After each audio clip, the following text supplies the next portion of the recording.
Welcome to a special edition of the Optimized Podcast 23 Unfolded Key Insights from the Optimized Podcast. I'm Ton Wilson, and today we're revisiting last year's most compelling themes and conversations.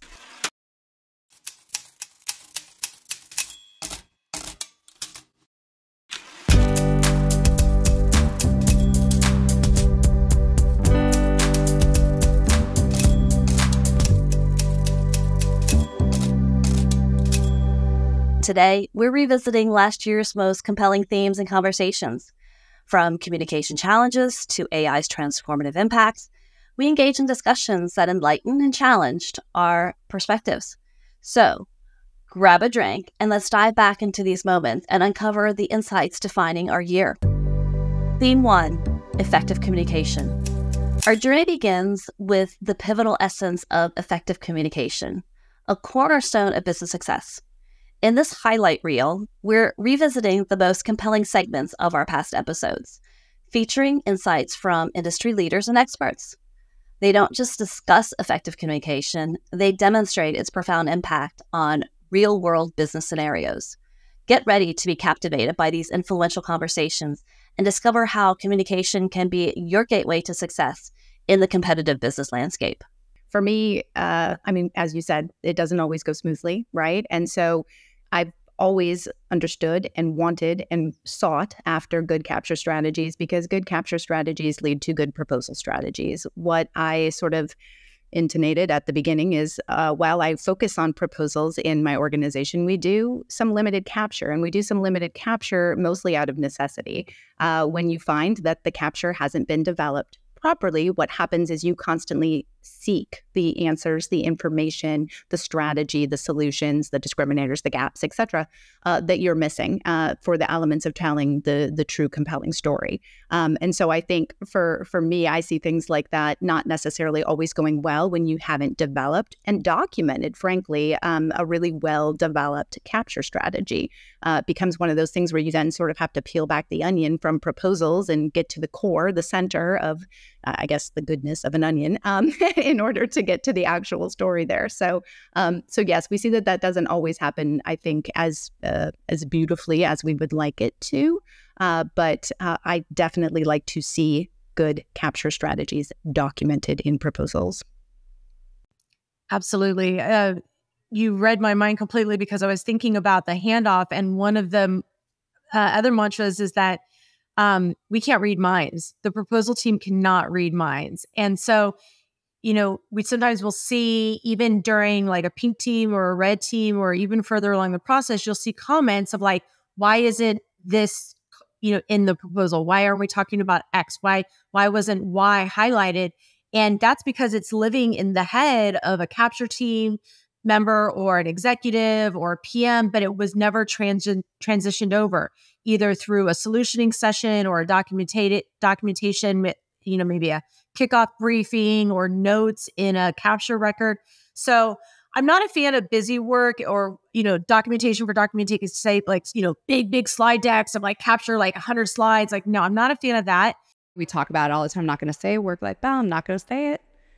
It's a fallacy. It's a proverbial carrot we constantly chase, and it's a lie. Sorry. But it's true. And not just, in proposal industry, but American culture, the way that we work is very different from a European culture. We are taught early on to work ourselves into the ground. And if you are not pulling, extra hours or whatever, or being the top seller performer, then you are not successful. And that's not true. We're all successful in our own ways, and it looks different for everyone. So with these capabilities and with this time, keep yourselves well. Thanks for coming to my TED Talk. 100%. Preach, testify. I want to say work-life balance is more of a self-fulfilling prophecy. Yeah. If you put it in, you're going to suffer, right? So when Anatolia was speaking earlier and she said, we saved 70 hours of human labor by running VisibleThread. So for your team, for those 70 hours, did you then give them 70 hours more worth of work to do? Or did they get to go pick up their kids from practice this afternoon because they had time to do that? For us being, and I think it's a generational thing. I think we're, Gen X be what it is, we were driven, we were independent, we were latchkey kids. We're not going to deny that. We know what we need to do in order to get through our lives, and we're just not going to stop. So if the tool is giving us our time back, we owe it to ourselves to take that time. Speak with your leadership. You brought me a tool, it gave me more time. Does that mean I can do more proposals? No, it does not. We had, in one of my earlier jobs, I had a leader say, if I get you another proposal manager, how many more proposals can you do? My answer was none. My answer was, I will do the ones I'm already doing even better. Yeah. If you're not using that time that you get back to make your product better, you're just making more products not any better. How can we ensure clarity and engagement when we're trying to convey a company's branding narrative without, going into this alphabet soup or industry jargon? Yeah, I definitely agree. It's really easy to get lost. I like the way you phrase it, in a jungle of jargon. And yeah, no group deals with more jargon than government contractors, the alphabet soup and all of the acronyms. And really to be able to clearly articulate your value and the problems that you solve, the pain that you take away, just understanding who it is that you're trying to influence are really key. We at Ocean 5, we work with government contracting companies, and we see a lot of techno speak on their websites, their capability statements, and even just talking to them, one-to-one in person. Most often the people that these companies are trying to communicate with are not actually the technical people. So people need to keep in mind that you're creating messaging that really needs to speak human. And, don't assume the people that are, for instance, coming to your website and reading your RFP responses are the technical people. What the people really want to know is, how are you going to solve their problems? They need to solve their problems, they need to meet their deadlines, and they need to achieve their mission. And they're not really concerned with what gadget, gizmo, service you're going to do it with. These people are people, and they need to know how you're going to help them. We found that often having an outside party conduct a strategic meeting of all the stakeholders to draw out all that critical information and then condense it down, and so they can actually now clearly articulate. How do you think that the internal champions and all those kind of involved can effectively foster feedback, and how and what does that feedback look like for success? So that's a great point about the kind of feedback loop, Ton. The key point, and it kind of ties in with our previous discussions, when you do any kind of change management, be in a small to medium business or be in an enterprise, it is really important to have an understanding of how you're going on the actual rollout, how you're going on the actual change of behavior. And the only real way you can do that effectively and yield a successful result ultimately is tight cycles, tight feedback loops, situations where instead of considering it, okay, we're going to roll this out and in 6 months, we're going to see if it's working or not. Instead of that, you look at kind of 2-4 week increments and you just tighten it down and you allow yourself the ability to course correct. So it's kind of a fundamental tenet of, an agile approach. I mean, in the world of IT, we talk about agile approaches, meaning tight delivery cycles. The rationale for doing that is that you time box on a very tight time frame and you check the results. You need to understand what results you want and you see whether you're in the right direction or not. And then you shift course as you need, because life doesn't work in a static way.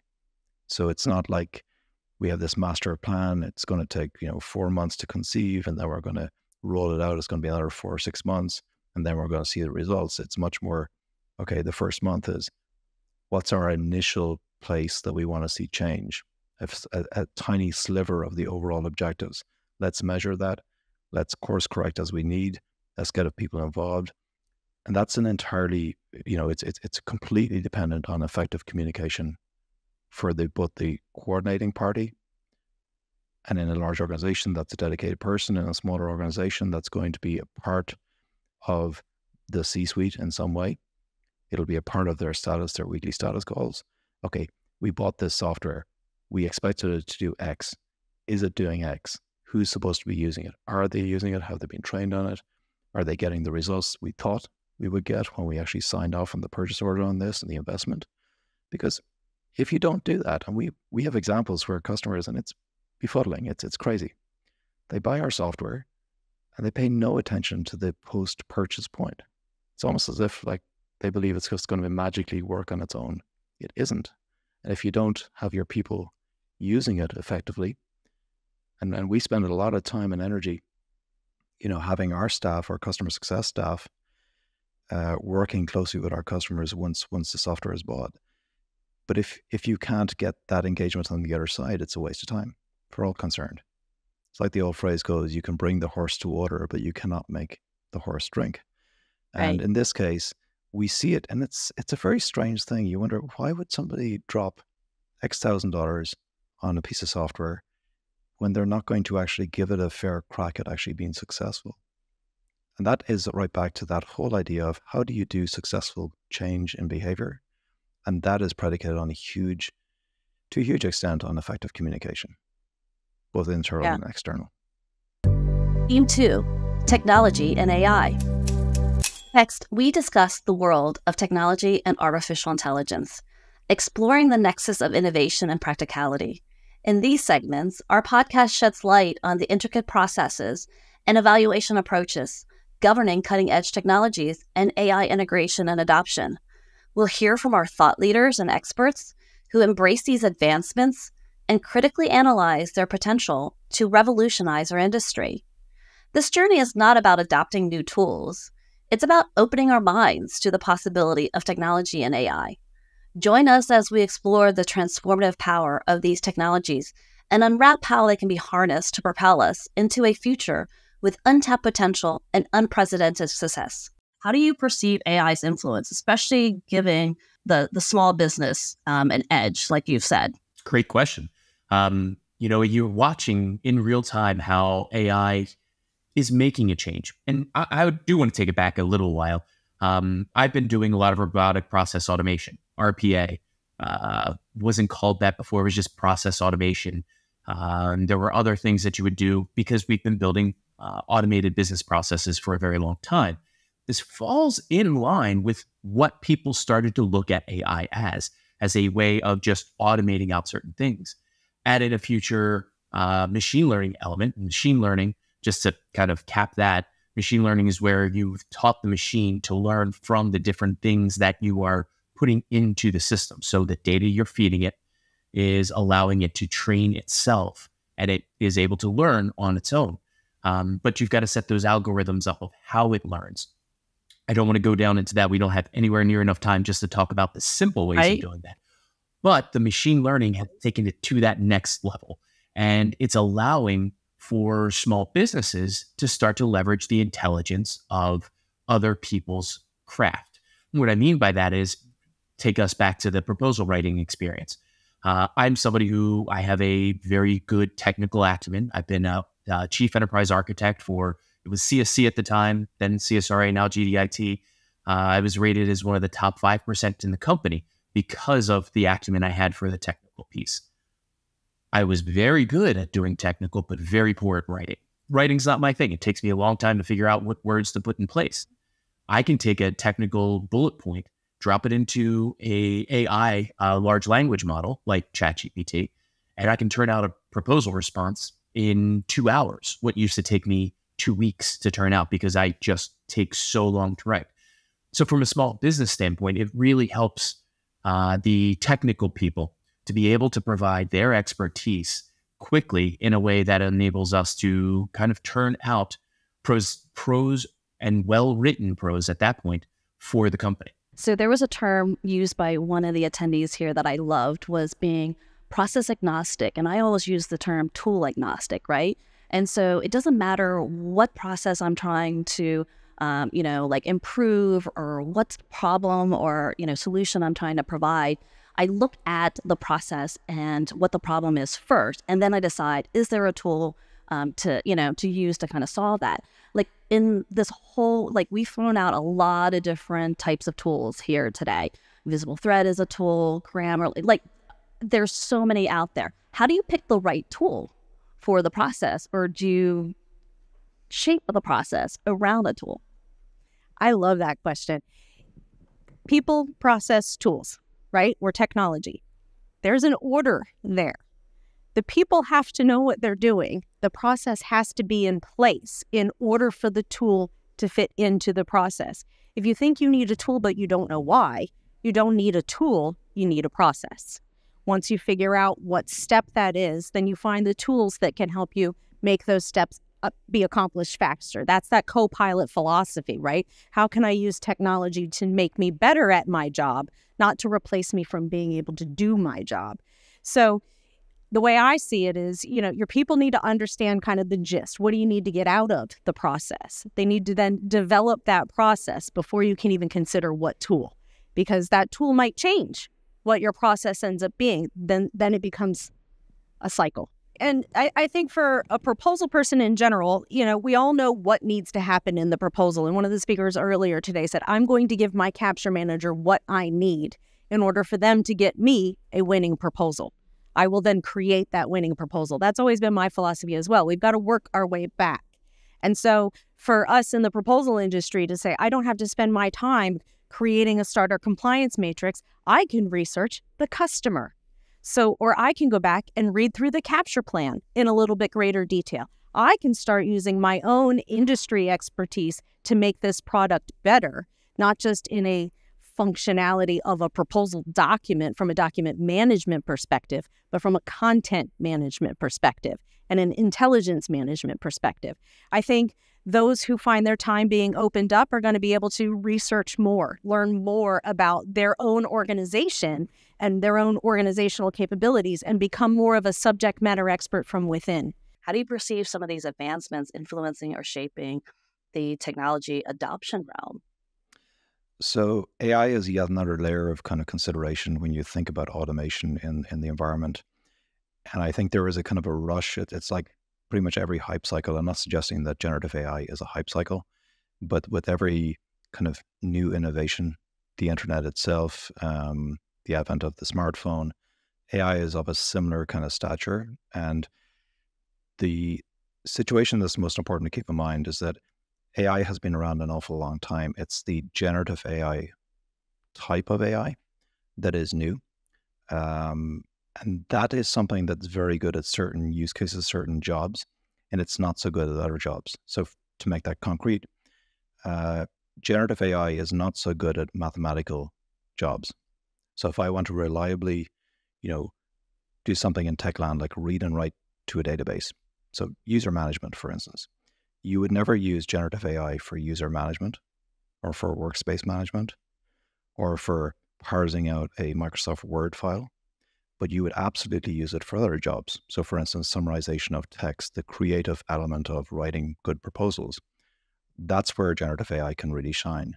So I think when you're thinking about AI and the advances, it's important to be a little bit more considered and not rush into situation, and maybe avoid some of the, or at least consider some of the products that are effectively just, thin wrappers around a large language model, which is the engine of generative AI. So there are a lot of new products out there who claim to deliver all kinds of nirvana and, silver bullet type outcomes. Just be a little bit careful of those. And I don't say that as a vendor. I say that as a vendor who's been 15 years building product in VisibleThread. And sometimes technology and engineering takes a long time. That's just the nature of it. You can't do things overnight and suddenly deliver a robust solution. Along with exploring AI advancements, we also underscore the critical role of cybersecurity.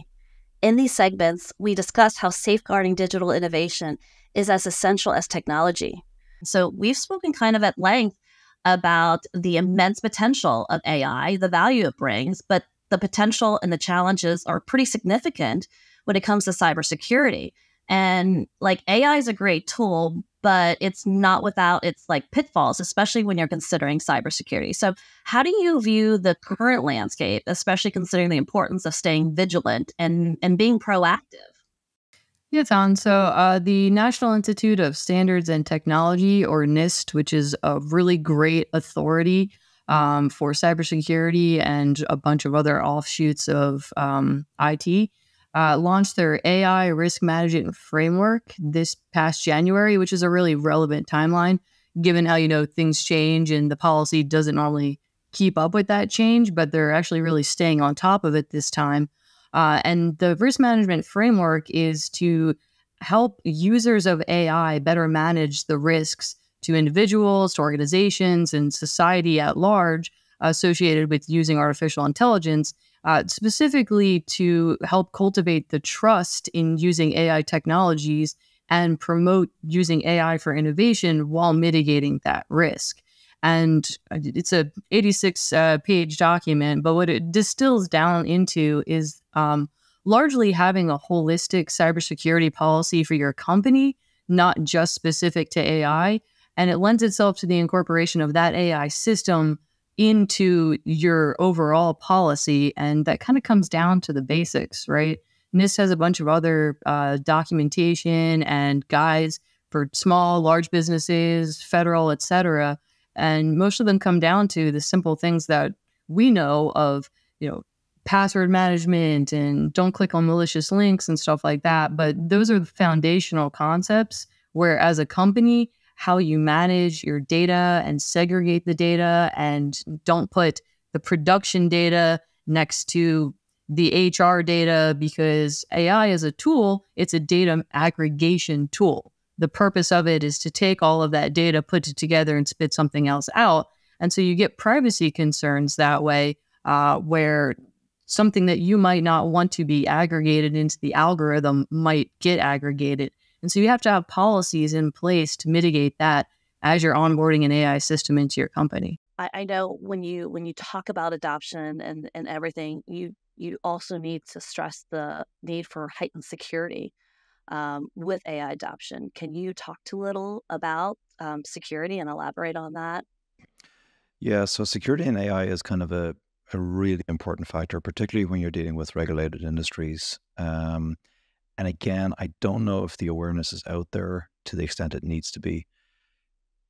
When you're looking at vendors of software, and I guess I can speak from that point of view because that's the area that we swim in, there are an awful lot of vendors out there, particularly ones that pop up in the last short period of time, let's say between 1 and 3 years, who are promising all kinds of stuff and who are kind of not necessarily keeping in mind what it takes to deploy software in an enterprise setting. When you deal with information security folk in an enterprise setting, they have legitimate and valid concerns about the content. And the content, typically, they don't want that content going outside of their firewall.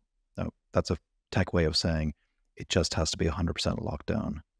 If you think about defense and space, you think about IT services, financial services, healthcare, you just don't want that going into the public internet. So a lot of companies will set up private clouds for that exact reason.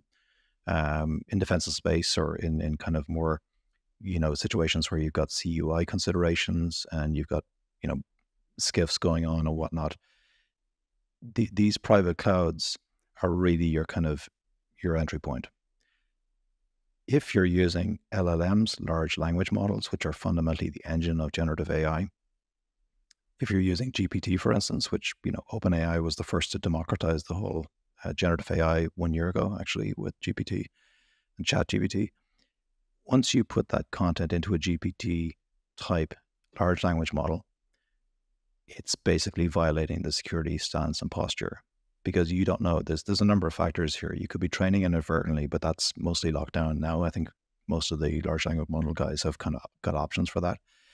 But effectively, your content is going outside your environment, and there's a compliance implication around this. So you don't know if non-nationals are going to be able to somehow interact with that software or that large language model. And the reason, a lot of the kind of intent of the executive order from Biden, which now is about 2 or 3 weeks old, whilst we can debate the ins and outs of why it's good and why it's not so good, but the intent was a security intent. So what do corporates need to do? I think they need to have a checklist. They need to ask the vendor, where is your LLM living? They need to understand, will their InfoSec people be able to deploy that LLM? My view, and this is our stance as VisibleThread, because we are very conscious of our security posture. It's one of our big differentiation points. for the last 15 years, working with the top defense contractors, for instance, we've always, nailed our colors to the mast. Security is the number one priority for us. That's why we are deployed into SCIFs. So for us, you need to deploy an LLM, which is completely isolated. It cannot be trained. It should not be leaking any data outside of the firewall. And the Chief Information Security Officer needs to be 100% comfortable that that is the case. Yes, there will be evolution very quickly in the next 6 months, 12 months around security. But I think in this industry, in this business, you just can't take chances on your content, your proprietary content. You just can't do that. Theme 3, branding and personal development. Turning our focus to branding and personal development, we've had some enlightening conversations this year across a diverse set of topics. Our guests gave us deep insights into creating authentic brand narratives and importance of personal development. Here are some insights from those discussions. Can you kind of share some of your evolving definitions and experience with flexibility? As your family has grown, it is growing no more. So I'm just going to put that out there just in case the viewers are like, no, we're tapping out of 5 here.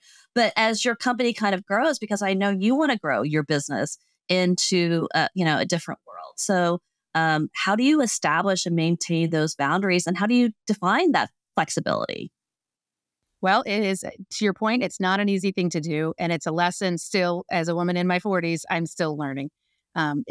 However, a lesson that I'm learning right now, I'm in a season of life right now where I'm working more than I have been before. Again, intentionally chosen, right? Working through all the goals that we have in my life, for myself, for my company, for my family, all of those things. I'm just in a phase where the past year, it's been a lot more work. So to your point, though, with certain clients, when you're not putting up boundaries and you're not necessarily staying true to your vision and your path, here's what I found. You end up unhappy, not liking the work that you're doing. Whether it's because someone has kind of guilted you into that, or because you've known them a long time, you really want to help out, even though it doesn't align with where you want to go, which is, right? You want to help people out. You want to be doing the right thing and being flexible. Sure, give me a call, So flexibility is important. But when you get that call out of the blue and you really can't take on this initiative or this work, being able to put that boundary up and saying, yeah, now's not a really good time, but I know somebody else who can help you, and providing that referral. I think that is really important. And from the boundary perspective, because I definitely have taken on work and accepted work and working with, my staff and my folks where my heart wasn't in it, and it showed, and it just really impacted my enjoyment of the work that I was doing. So, and if you were to tell your younger self, or a new up and coming professional who wants to get into business, or someone who's starting out their own company, what one piece of advice would you give them? Oh, there's so many. Yes. If I could only pick one. I mean, I can do 3 steps, right? I think knowing yourself is so important. In being honestly assessing who you are, what your skills are, and what you like doing. I mean, because I think so many of us end up down a path that we don't love, and that doesn't necessarily align with who we are, that when you can really, whether it's through coaching, whether it's through, just personal assessment, knowing who you are, what your skills at, and what are the things that bring you joy in your life, and so that you can kind of set your life up to do those things, to do more of those things. I think you'll find success in your personal life and in your professional life, exponentially. So, no, and I think that's so key, right? And it's so hard to teach the young professionals, is that you're going to mess up, and sometimes you're going to mess up really bad, and you have to really kind of own it, sit and understand the discomfort or maybe the consequence of what you did, and move on. Dust yourself off and move on. Because if you strive for perfection, you will fail at every single turn. And so I like to always say, be kind to yourself, right? Be kind to others and be kind to yourself, because you might actually be in that situation another time. So absolutely. And I think the most growth and learning that happens is through failures, is through mistakes that happen. Obviously, nobody wants to make the big, huge mistake, But sometimes in your career, if you make that mistake once, guess what? You're going to be way better the next time because you learned that lesson the hard way and it really sticks with you and resonates with you. I guess branding is really, it's about controlling the narrative and determining how you want to show up. Not only really to potential clients, but also other audiences. For government contractors, it means also relating to teaming partners and potential recruits. So I'd say part of the key to maintaining authenticity is really to maintain transparency and consistent in your messaging. Creating alignment among the key stakeholders is really, it's huge, and it's very often very challenging.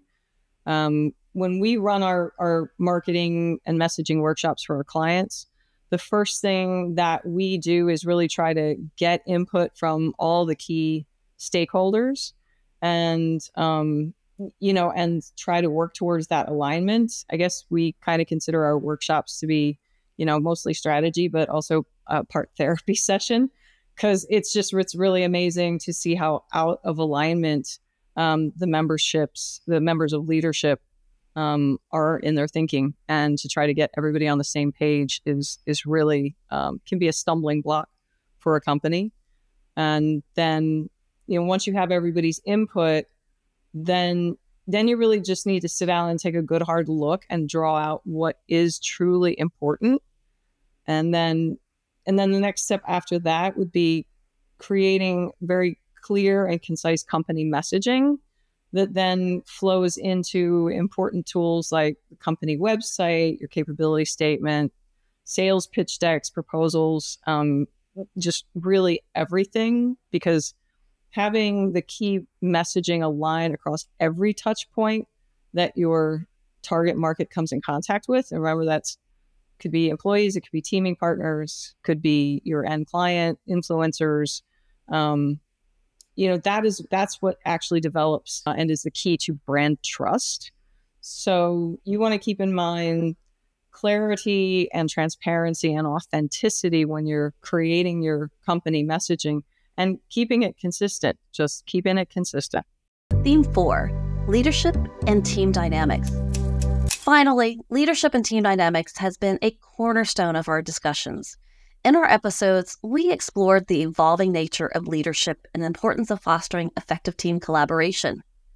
These episodes offered valuable insights into modern leadership and team management, being intentional and actively thinking and setting goals.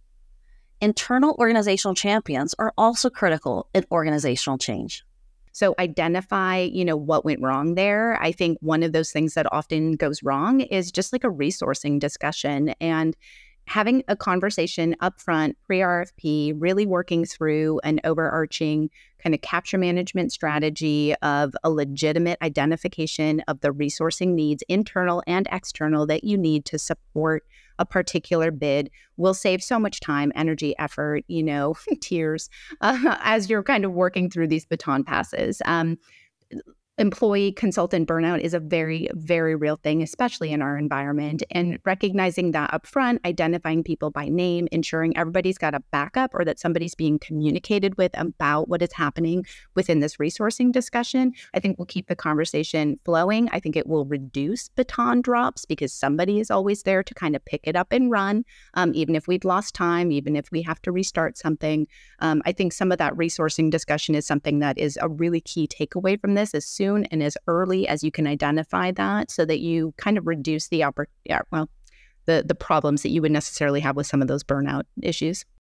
Excellent. And thinking about resourcing, one of the ways that we have tried to make that baton pass work, especially when you're working with an external resource, you're working with a proposal management firm or independent outside consultant, exactly, we're like yourselves, or like the company that I used to have, and we still use external resources ourselves, is trying to standardize as many of those handoff points as possible.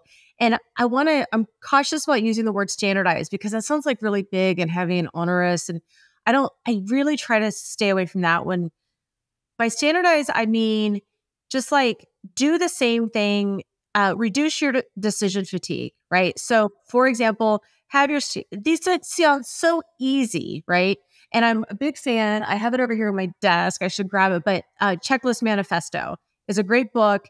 It's very small. It's essentially the methodology that pilots use, which is called the Checklist Manifesto, the book. And it's written by a pilot. It's probably 20 plus years old. And it talks about using checklists. Now, you don't have to have, again, formal checklists, but I'm talking about mental checklists. So, for example, if you know that every time you make a bid decision, what are the next things that happen? We turn on this, we stand up the SharePoint portal. We have make the folders the exact same every time. We have a folder that says copy me, a library that says copy me. And all the subfolders are exactly the same. Yeah. And there's links to our master proposal template in there so that if we change the master, you always are grabbing the latest. So you don't have any decision fatigue. And all you need is one person to know that when a bid decision is made, they turn on that SharePoint library, and that SharePoint library copies the other one. So it's like a 2-click thing. Nobody has to ask who's assigned. Nobody has to ask, how should I organize it? It's always organized the same way. So it helps with that decision fatigue up front and passing the baton. But it also helps that when you're doing the proposal, everybody who's coming in recognizes that folder library hierarchy. They know exactly where to go to find the certain type of documents or instructions, and they don't have decision fatigue either. They're not having to text you saying, where can I find the RFP?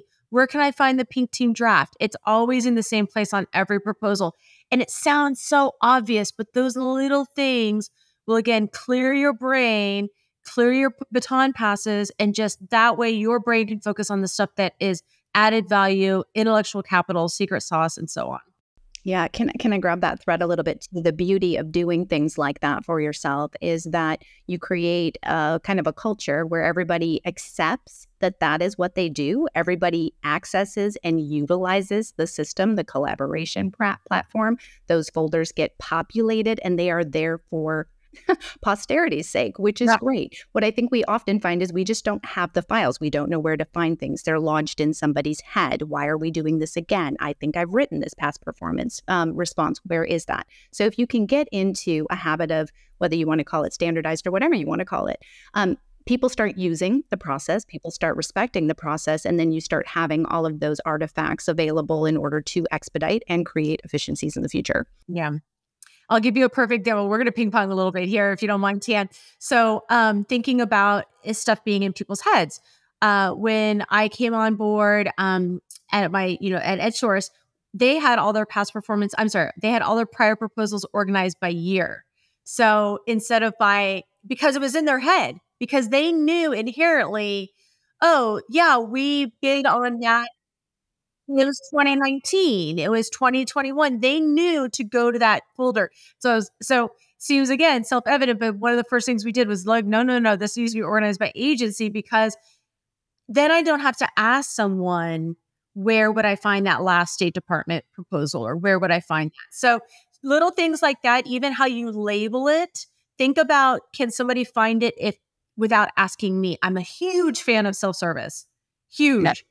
If you have a self-service mantra, then that will go a long way with the baton passing and the efficiency and so on. I have not heard that whole self-service. That's a really great phrase.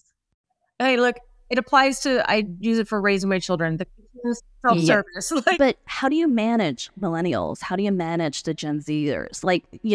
How do you manage different groups of people who have different technology backgrounds? They operate very differently. Like, if anything with COVID has kind of taught us is that some of us were not meant to work virtually. Like, some of us were not meant to work in a virtual environment. They need that creativity. They need that organic feedback.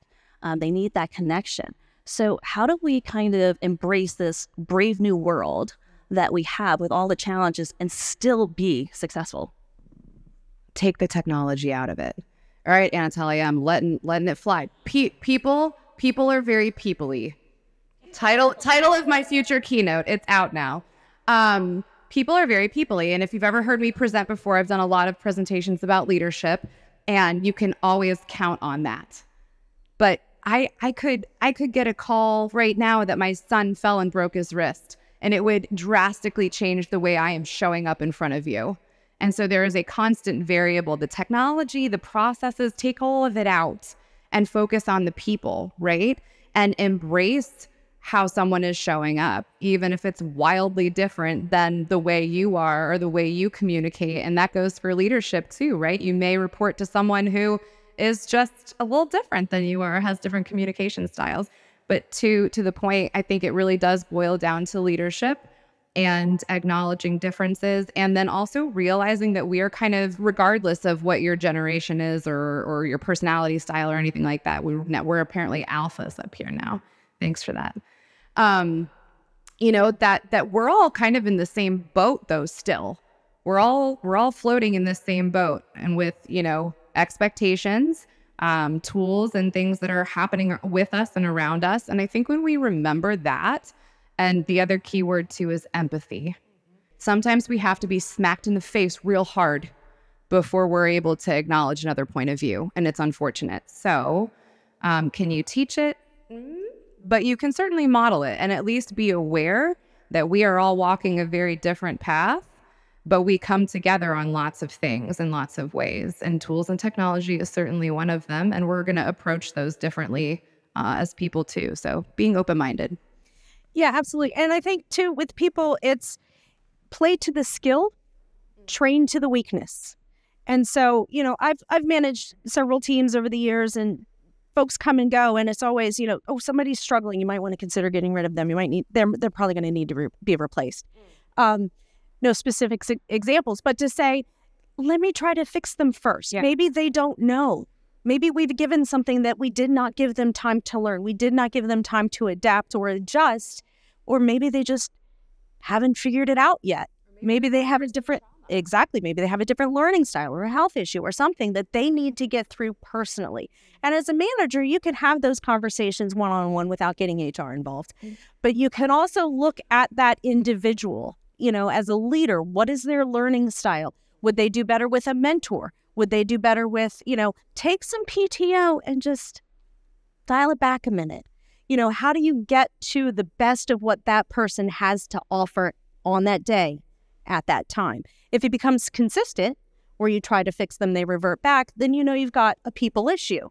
But probably you've got an attentive issue, a distraction issue, or something that is short-term, temporary, and can be resolved and fixed. If you don't try to fix the problem first, you're not going to solve the problem. You're not going to know what to do when the next person has that same issue. How have you been able to manage that challenge of being authentic, strategic, and intentional when there's so many other external factors that kind of, impact all of that? It isn't easy, with the best laid intentions. It is a daily intentional choice. As I mentioned earlier, I have this crazy morning routine that I've been doing for about 5 years now, probably around the same time. Actually, probably even before I started my business, I think I was doing this, where I am setting my intentions. I am actively thinking about it on a daily basis, right? I think for me, keeping my life ordered in the way that's important to me allows me to be my authentic self. So whether it is, if you believe in a higher power, for me, it's God first, and then my spouse, and then my family, and then my friends, right? And then work. And it doesn't mean that work never is the top priority of the day. It just means I'm doing that check-in on a daily basis. It is this is who I am. This is what I'm going to try to focus on, right?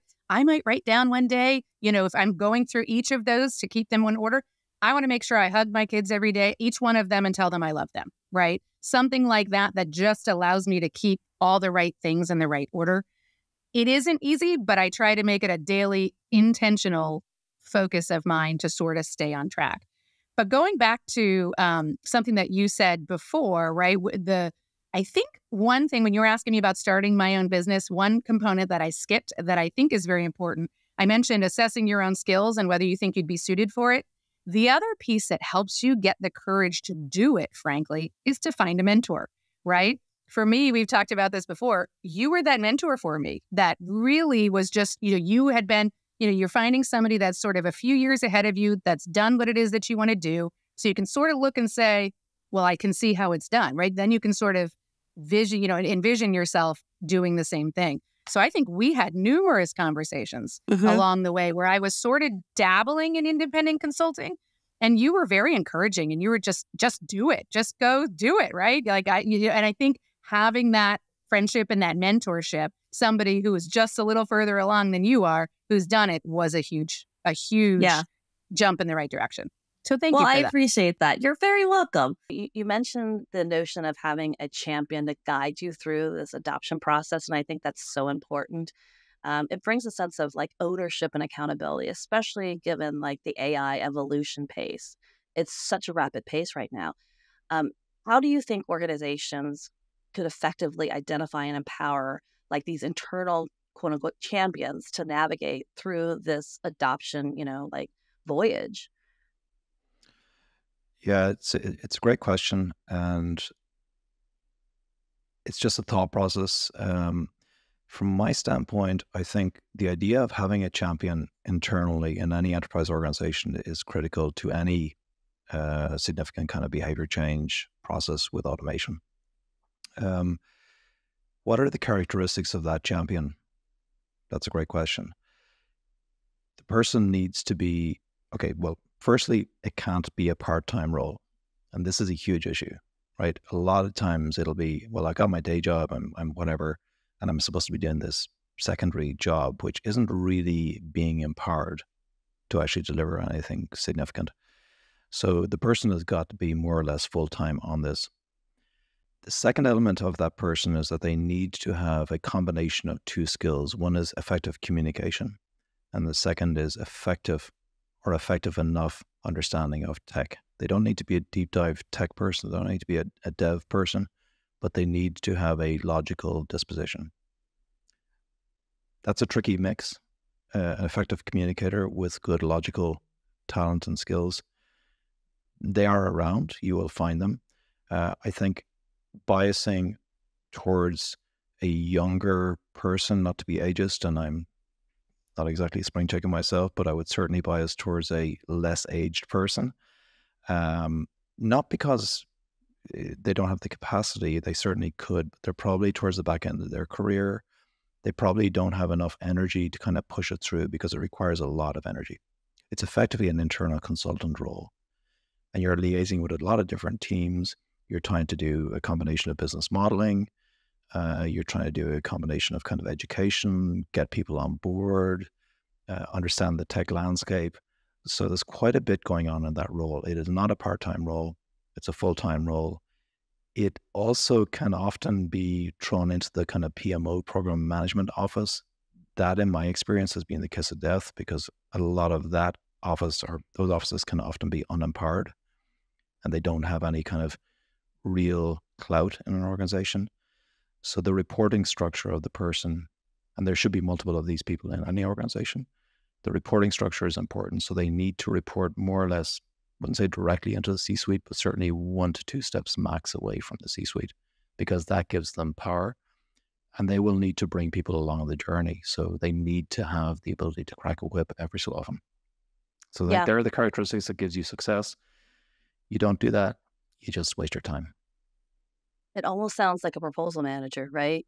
If we An were to empowered translate proposal that. manager, an empowered proposal manager. And the Exactly. challenge with proposal managers is that they're considered, in many cases, a kind of a back office function. They're not considered as strategic as really they should be. That challenge that you get where basically you've got an unempowered proposal manager, that's the doom situation. Mm-hmm. When you've got an empowered program manager or proposal manager, life is good. Game 5, superpowers. We also made sure that we had a little bit of fun in our episodes, and I asked each guest if they had a superpower to make their business life easier, what superhero or superpower would they choose and why?